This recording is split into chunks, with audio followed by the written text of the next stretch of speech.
Over 200,000 people are going to be descending on Glastonbury very, very soon for Glastonbury Festival, but they are missing a trick. They've got really strict on van lifers with the PSPO orders. It should be quite a challenge, this. We might be able to just stay here, I'm not sure. This is a game changer for Glastonbury. This is where I get my money back. Only in Glastonbury where you see the police arresting someone dressed as Merlin the Wizard.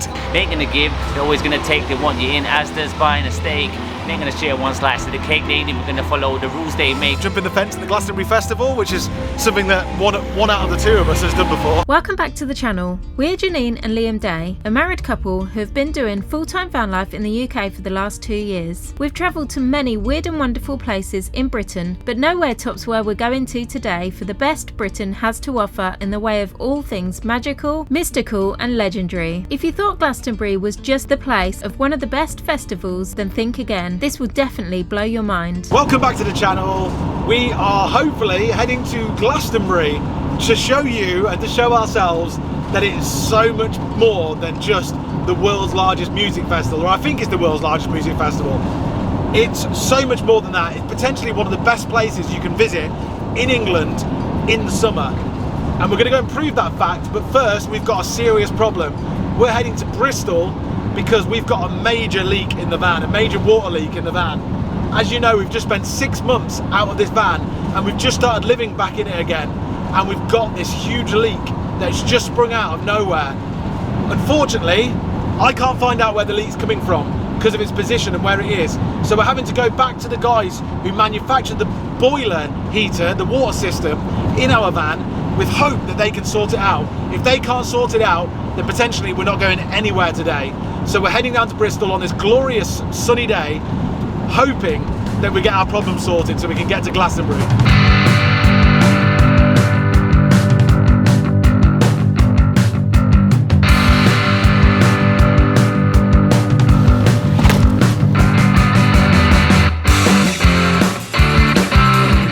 Okay, so it's being looked at as we speak and it's going to take a bit of time. He's not sure how long it's going to take, but he's looking into it. So we're going to go off and keep ourselves occupied instead of just hanging around here. So yeah, that's what we're going to do. We're going to leave it to the guys at Bobble to sort out. Are you good to go? Yeah, Bristol or Weston-super-Mare? Oh, I'm not sure. I fancy some food. We're right in between both. I think Bristol's, if you fancy some food, I think Bristol's your better bet. Should we go into Bristol? Yeah. Let's go into Bristol, have a look around. So off we went to the beautiful city of Bristol, a place we plan to explore when we have more time. But today, we only have time for a small walk and a huge falafel bowl. We enjoyed our food and headed off back to the van to find out if luck is on our side and we can head to Glastonbury today. Woo! That's a result. Drove down to Bristol, got ourselves all of the water systems sorted out. There was a few things that needed to be done to it, drainage, pipes and valves added to it, and it's all sorted now, all working. Hot water's working, shower's working, everything's working. It's such a relief and weight off your mind when you get water. Water is essential to van life. So we're just going to fill up with a bit of water now because hopefully we're wild camping tonight and we're going to head to Glastonbury. Woohoo! We topped up on our water and hit the road once more to an ancient town in Somerset. Cool, let's go to Glastonbury. You got me feeling like a firebolt high in the sky. I'm so pleased that we managed to get that done today. You never know with water what's going to happen and what's going on with it and if it's a quick fix or anything like that, but that only took a few hours and it was done. So now we're off to Glastonbury to hopefully find a wild camping spot. Now Glastonbury used to be, now this is all what we've been told and what we've learned along the way and conversations we've had, but it used to be a top van life location full of van lifers. But we hear in the last sort of like year or 2 years that they've got really strict on van lifers with the PSPO orders and what have you. So the police obviously have the power to move people on, fine them or arrest them if they're long-term van lifers on the public highway. We don't know what the full crack is. We're heading there now. We aren't booked into a campsite tonight, so we want to go and try and find somewhere to wild camp if we can. It should be quite a challenge this, but let's go and have a look. There's no more clouds on the freeway. Now tell me you'll stay.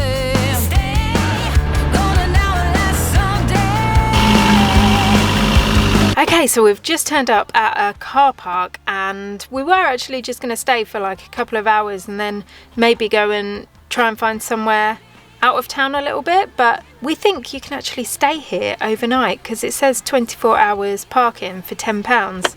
So if we pay, we might be able to just stay here. I'm not sure. What do you reckon? It's right. Okay, so the crack is what this looks like. A car park right in the middle of Glastonbury. It's pay by phone one. It's £10 for 24 hours. But restrictions are only between 9 and 6 o'clock in the evening, which means we only have to pay £1.50 until 9 o'clock tomorrow morning. £1.50. I can deal with that. What do you reckon? I don't understand. It's £1.50 till 9 o'clock tomorrow morning. If this works out, this is a right old find. This is a game changer for Glastonbury. Okay, cool. So I have hopped in the back. Liam's still outside. I'm going to actually make a cup of tea now for us both. We're going to chill out. We've had such a hectic day today and I'm feeling knackered. So yeah, we're going to chill out, have a cup of tea. We're getting up really early in the morning. Since coming back from India, we've been getting up so early. So a few of you have asked actually whether we have been able to keep up our yoga practice since coming back from India.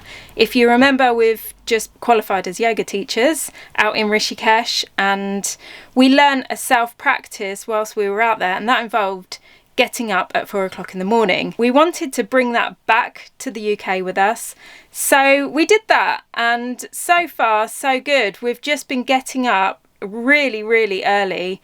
And can we do yoga in the van? The answer to that is yes, there is enough room. There's just enough room. So Liam gets up first, he does his practice, and then I get up and I do mine after, and that's how we manage it. But it does mean we get really tired quite early. So yeah, that's what we're going to do. We're going to have a cup of tea and just relax now until tomorrow. Despite it looking like daytime, it was actually quite late. So we made a couple of teas and chilled, ready for a big day in Glastonbury tomorrow. A single thing, my mind was occupied. Man, I was on a high. I could run forever to get a minute, just a minute of your time. If this is what it's like, I could get used to late nights dancing my place. I could get used to long drives, cab rides, your place. I could get used to be fighting just for the hell of it, and you putting up with it, 'cause you let me to bits. Good morning from Glastonbury Town Centre. This is where we parked last night. It was actually a really, really good park up. I judged that by the fact that it was really peaceful. The only thing that that woke us up was the church bells, which actually had a really nice tone to them. So it sounds a lot like my alarm that I wake up to in the morning, which is strange. Anyway, we are currently in a car park and it's free until 9 o'clock in the morning. We're probably going to pay for some parking so we can see around some sites, because actually the rates aren't too bad. It's £10 for 24 hours here, by the way, but if you arrive after 6 o'clock at night till 9 in the morning, you get it for free. It didn't used to be like that apparently, but now it is. Glastonbury is one of my favourite places in the world. I've only ever been here once before. Last time we came, we did like a food tour. If you want to see that video, we'll mark it up here somewhere. It was a plant-based food tour of Glastonbury. It was incredible. It gave us a proper taste for it. I know that over 200,000 people are going to be descending on Glastonbury very, very soon for Glastonbury Festival, but they are missing a trick, because this place is good without the festival. And we're going to show you today 10 things and 10 reasons why we think this is a place that everybody should come to. Van lifers, caravanners, just holiday goers, tourists, whatever. You just wait for these 10 things and hopefully we'll change your mind. Are you good to go? Yes, let's go. Let's see what Glastonbury is all about. Have you got the keys? Have you got the keys? I haven't got the keys. Hold on a sec. Hold on. Oh, here we go. We headed off into the quirky town of Glastonbury to check out what weird and wonderful things were going on today. Glastonbury is steeped in early and pre-Christian history and is also said to be the burial place of King Arthur. One of Glastonbury's biggest accolades, however, is it's said that at the foot of the Tor, Glastonbury's prominent hill, is the resting place for the Holy Grail, brought here by Joseph of Arimathea after the crucifixion. He is said to have buried the Grail here, and from it a spring formed at the Chalice Well, and he or she who drinks from it will experience experience the Fountain of Youth. Celtic folklore has it that Glastonbury, aka Avalon, was an isle of enchantment and the meeting place of the dead. For all these reasons, the pretty Somerset town is entwined with myths and legends and is now a centre for New Age culture and spiritual healing of all kinds. Here are 10 alternative things to do in Glastonbury that aren't a festival.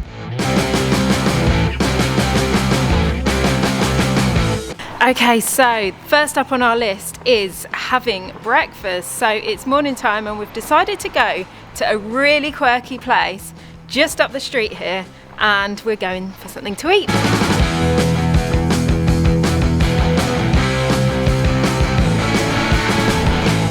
Okay, so this is the old police station. It's absolutely gorgeous. The restaurant inside is beautiful and there's an outside area, and it's all situated under this really old oak tree, which is massive. It's such a big oak tree. So you've got lovely shady bits and it's really sunny today, so we're just gonna warm up in the sun and eat some breakfast. That is what we're talking about. So yeah, you've got to start the day off in Glastonbury having a tofu scramble in the police station, the old police station, underneath this beautiful oak tree, because it's the, if you any vegans out there, it's the closest thing to scrambled eggs that we've come across since eating out, and it's a great way to start the day in Glastonbury when a lot of places are still shut. So I do recommend coming here to Farah. Do it. Well, that was an absolutely banging breakfast. You have to go there if you come to Glastonbury. What was even better was I was sat in the garden chatting to two people who about jumping the fence at the Glastonbury Festival, which is something that one out of the two of us has done before. I won't say who. You'd be surprised probably by the result.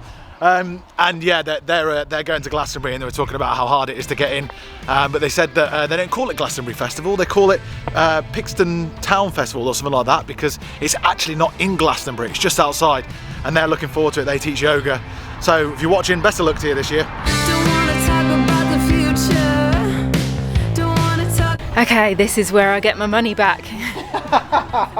This is where I have lots of fun. We are going shopping in Glastonbury. Glastonbury is not only famous for its music festival, but for its many unique shops, and this is believed to be a very spiritual place. You can find shops selling everything from potions to crystals, from pagan garments to books on how to forage and cast spells. It's by far the most interesting place to shop in the country. Even Liam enjoyed it.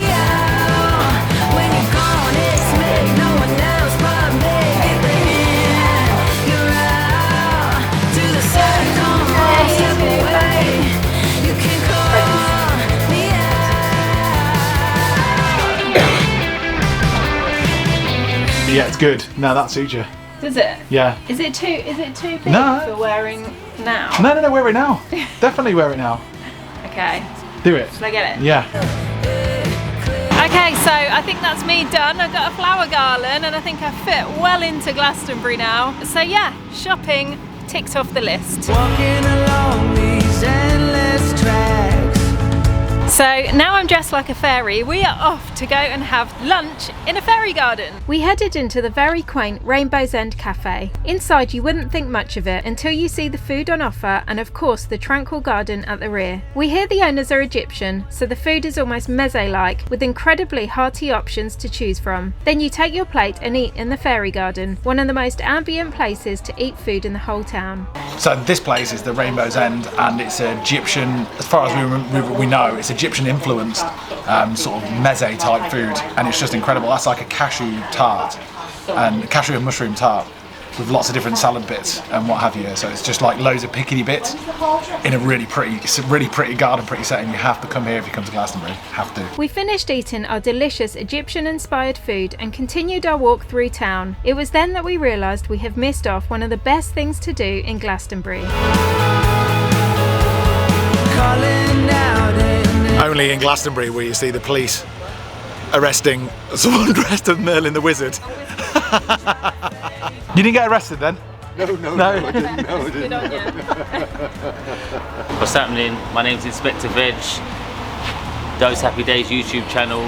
I'm a music artist, practicing herbalist, and you can check out my website www.inspectorveg.com.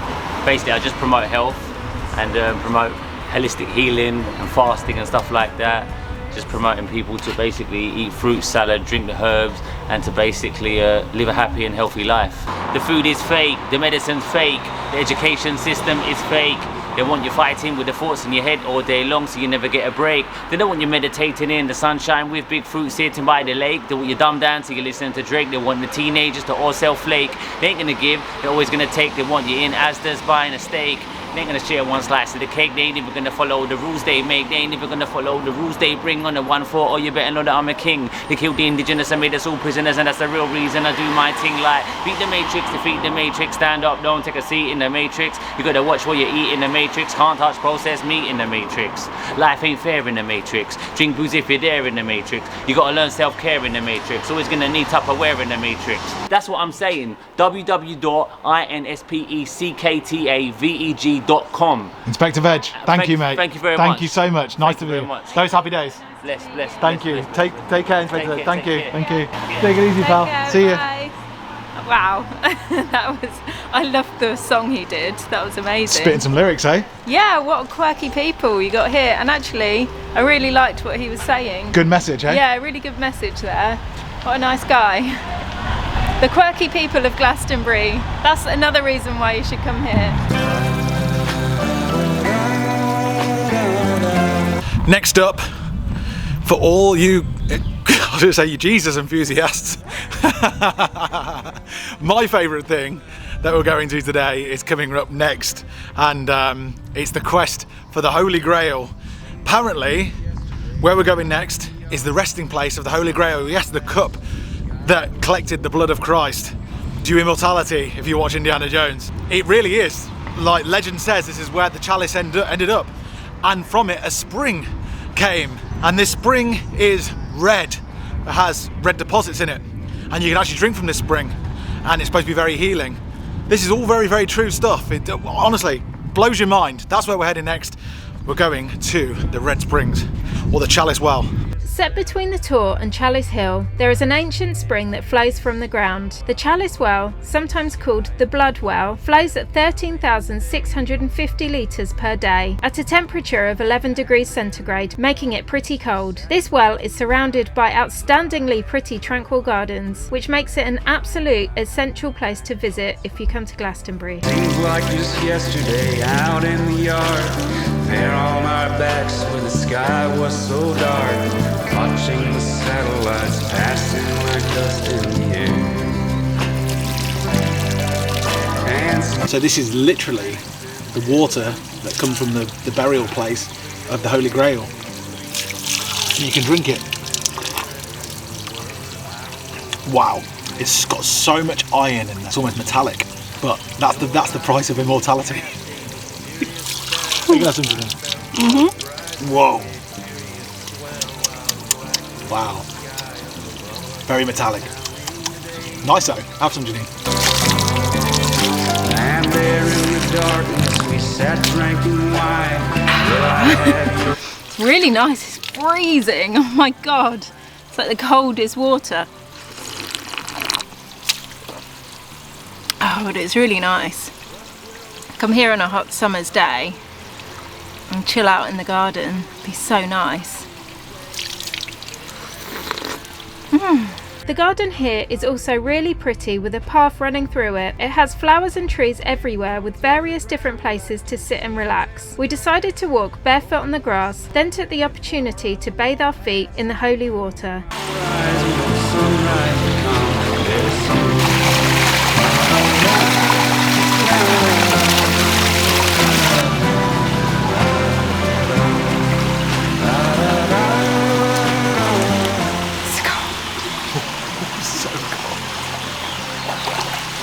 So cold. Oh, really?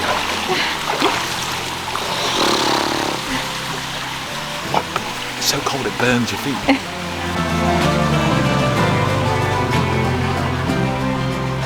Okay, that was the incredible Red Spring, the Chalice Garden. My God, is it beautiful there. It's fascinating because of the Holy Grail history and legend and myths. and whatever you want to, however much truth you want to look into it. And we've all got our different sort of beliefs in that sort of thing, I'm sure. And running alongside it is the White Spring, which is where we're going to next, which is actually a temple, so I believe. So it's an actual calcium-based spring, whereas that's an iron-based spring running alongside each other. So let's go and find out what this is about. These springs were also beautiful. However, the main attraction were the big cold water spring pools inside the cave. We had a quick look around and then decided not to go for a dip, so we left. So we have just been in, what's it called, the White Spring. The White Spring. We couldn't film in there, it's pitch black anyway. There's candles everywhere. And naked women. And there's lots of naked people. It's absolutely gorgeous. I highly recommend going in there and just having a look. There's a cold water pool made out of bricks and candles, and it's dark and it's just gorgeous. It's very, very cold, so if you are going to jump in, expect cold water. But yeah, very atmospheric, echoey, and yeah, really, really nice. Well, we're doing well today. Glastonbury, we are ticking some things off the list, I tell you. Next up, it's cakes in a pyramid. So off we went to Pyramid Cafe to try some of their delicious bakery items. Today they were offering pasties and some incredible looking pastries and cheesecakes which we couldn't refuse. I grabbed a cinnamon swirl with a hot chocolate and Liam got a Biscoff cheesecake with a coffee. Homemade Biscoff cheesecake. Go for a run after this. We're doing a fair bit of exercise today though.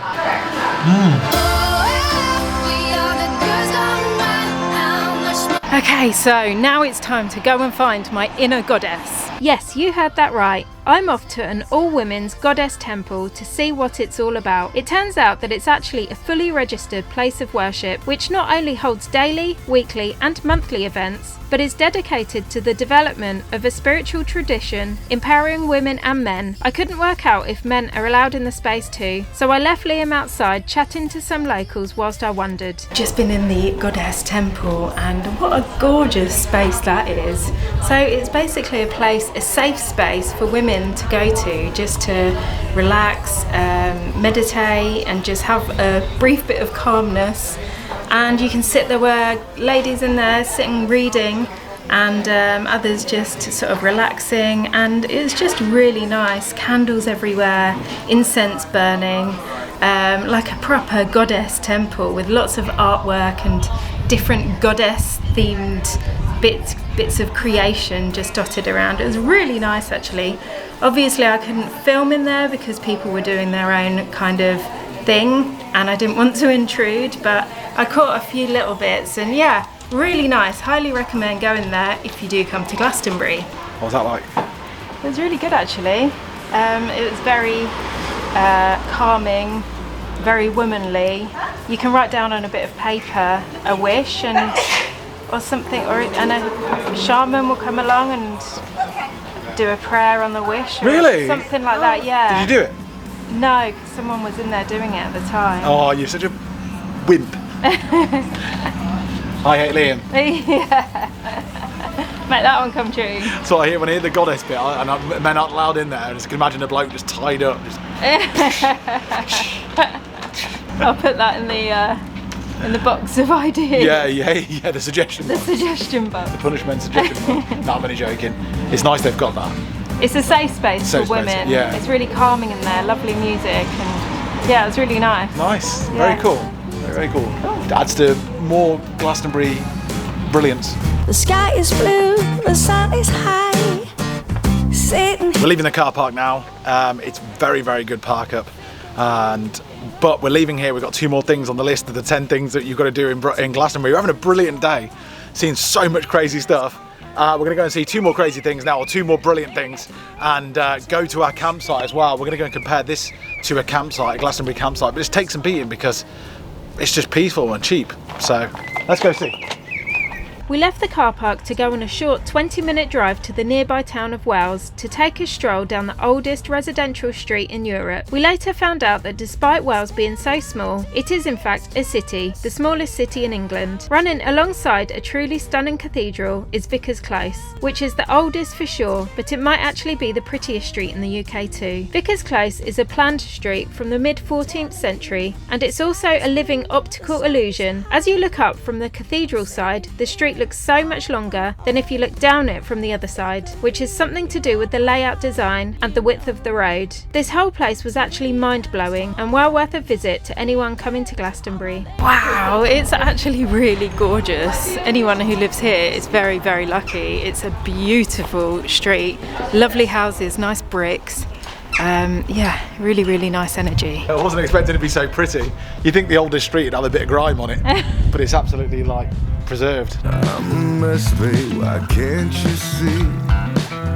Okay, cool. So now we are off to go to our campsite. It's the first time we've been to a campsite in Glastonbury, and there aren't actually many, so it will be interesting to see what they're actually like.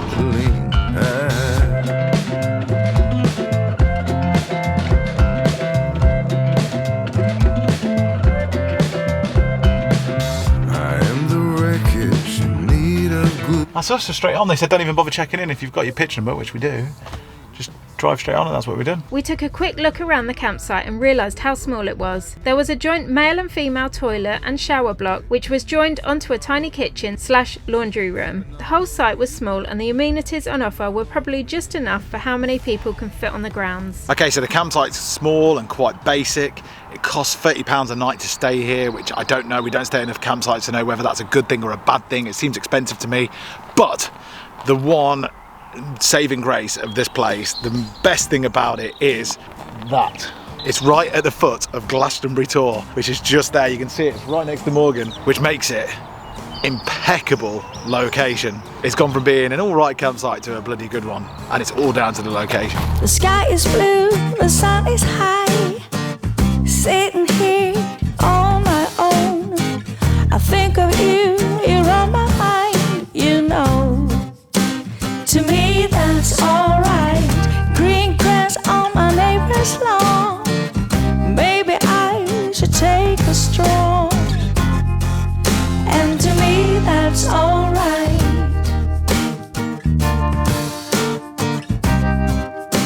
To me that's alright.